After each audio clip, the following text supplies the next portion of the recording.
कालबैशाखी प्रभाव रे लक्षाधिक संपत्ति नष्ट, विद्युत सेवा प्रभावित। गजपति जिला गोसाणी ब्लॉक अंतर्गत विभिन्न ग्राम रे अपराह्न समय रे कालबैशाखी प्रभाव रे वर्षा पवन होइथिला। एही वर्षा पवन प्रभाव रे ब्लॉक रो कंट्रागड़, बड़गाँ, माछमरा, बड़कतुरु, सान कतुरु, दनुरु ग्रामांचल रे गछ पड़ी विद्युत तार व उपकरण नष्ट होइथिबार जणा जाइछि। फल एही ग्रामांचल रे विद्युत सेवारे व्याघात घटिछि।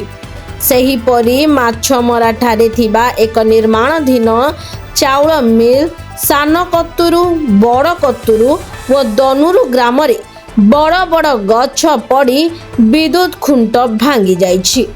फल लक्षाधिक टंका नष्ट होइथिबार जणा पड़िछि। फल एही अंचल रे यातायात प्रभावित होइथिला। लोके निज निज उद्यम रे भंगा गछ डाल को सफा करिथिले। तेबे विभिन्न स्थान रे विद्युत मुख्य तार गुड़िक व खुंट भांगी पड़िथिबार देखिबाकु मिलिछि। ब्यूरो रिपोर्ट, लक्ष्य मीडिया।